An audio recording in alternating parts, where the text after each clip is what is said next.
Happy 2021. It's the 4th of January, the Monday after the New Year's Eve holiday, where we've been anxiously awaiting how many homes are going to be for sale.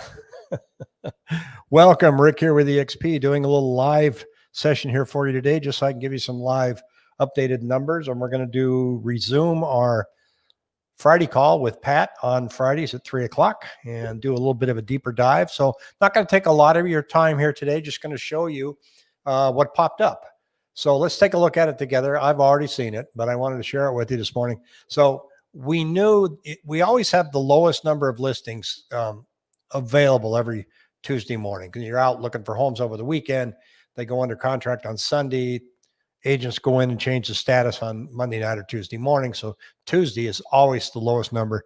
Then it just starts creeping up as the week progresses. So I'm going to share the screen here. Let's take a look at what happened today. And as soon as I can get my mouse to work here, come on, get over here. Sometimes it gets lost. There we are. I'm going to share the screen. Share this one here. It's going to look a little wonky for just a moment until I pull up the MLS.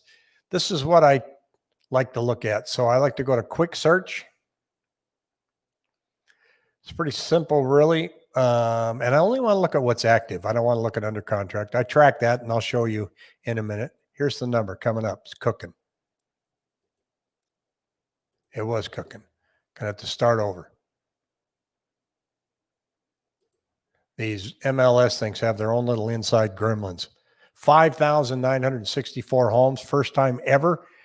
We have dipped below 6,000. Actually, it was the first time ever that active listings even got close to 6,000. If you want to look at the dwelling type and just say single family detached homes, it's only 4,198. So this eliminates modular homes, condos, townhomes, and everything.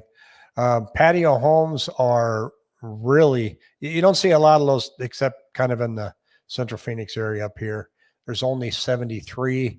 They're down by about 53%. So there's not a lot going on out there, folks. So it's pretty light.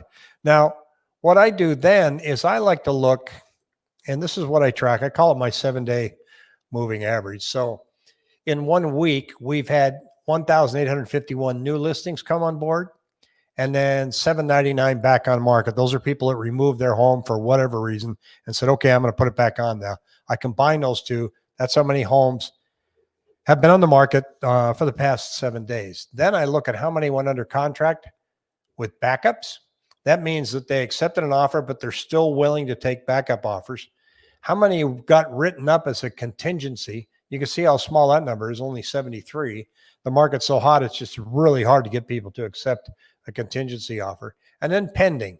The difference between pending and under contract with a backup is simply means that they got an offer, they accepted it, they don't want anybody else coming through their house right now. They just want to go right to pending status. Now, if it falls through, they'll put it back on the market, but they're not interested in having ongoing foot traffic during the pandemic. So they're just saying, let's just go right to pending. So that's happening a lot. Now, here's what it looks like. So you can see that, we got into Christmas here and inventory started dropping dramatically, right? Just because it's Christmas. But sales activity was, although it was down, it was exceeding the number of listings that were coming on. So the gold line is bigger than the blue line. And that started to even out just a few days ago. And now it's back down. Look at the blue line. Boom, boom, boom. Creeping up now. So once we get past the data that pulls in New Year's week, this will start rocking and rolling about here. I don't see the number of contracts popping way up here like they normally do in January. I just don't see it coming. I think it's going to be delayed. I think we're not going to see that until March. So that's what's going on in the market right now. There's not a lot to pick from. Hello, Felicia. Hello, what is it? Melines1. If you have any questions, throw them down in the comment section.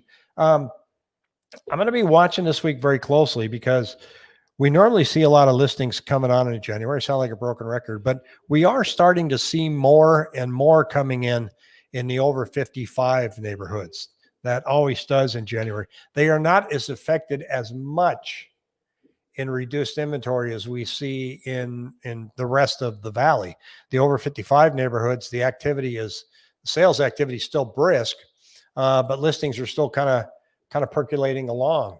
Silver Rose Gaming, welcome. So it's going to be interesting to see if I think that one's going to pop. I think if you're looking at over 55, your party's starting to show up now. There's not as many bidding wars. It's not that rough out there. Below that, it's tough. Now, if you are looking to buy a home, even though the inventory is tight, be prepared. You're going to lose a few deals. You're going to be writing offers, and it's going to you're going to get outbid. But there is that occasional chance that you'll actually get your offer accepted if you have the right terms. People aren't always looking for price, so be careful with this though. If you've written 3 offers and you get beat out again, it's usually the 4th offer where people start getting desperate and making poor decisions and offering too much, waiving the appraisal, waiving the inspections, and it's usually on the 4th offer because it's kind of like getting punched, right? And it's like down goes Frazier, and you get up and you go, oh, what the heck? Give him 40,000 more. Don't feel like you got to get into that. It's the realtor that's got to write all the offers. I mean, you just have to say write it, you sign it, he sends it. Takes a realtor somewhere around, maybe an offer to write and send and communicate. So, let us do all the heavy lifting for you. But you are going to run into that home that says, you know what, their loan looks clean. They're not asking for any concessions. I like them. Let's sell them the house. We just want to close on time. That happens. I have 2 examples of exactly where that happens. There's not always a bidding war. So I want to offer encouragement.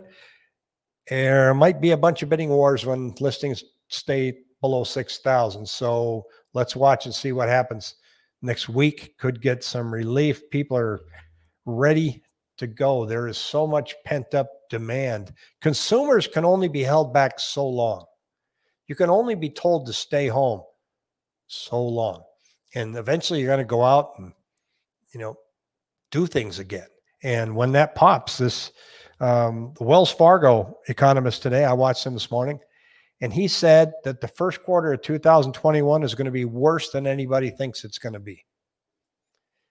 And then he backed it up by saying, but the second half of 2021 is going to be far better than anybody thinks it's going to be. So we have a lot of pain to go through this half of the year because the numbers are bad. And depending on the administration, looks like it's going to be Biden. Watching the balance of the Senate. If Biden gets all branches of government, don't kid yourself. They're going to spend money like crazy, and it could go nuts out there. It's going to be interesting to watch. So all things hedge on the election tomorrow night in Georgia, and that has a lot to do with monetary policy going forward, and Janet Yellen being in charge of the Treasury, along with Jerome Powell being in charge of the Fed. Jerome Powell was mentored by Janet Yellen. So while those 2 agencies tried to be separate, they now just got married. So that's nothing's going to hold them back. They're going to spend money like crazy. So stay tuned. I'm going to do the next live one on Friday with my lender buddy, Pat. Have a happy new year. Hey, don't forget to subscribe if you haven't subscribed yet. And for those of you that have subscribed, thank you for putting me over 1,000 subscribers. I'm at 1,017, I believe now, which is a magical number. And I appreciate everybody. Take care.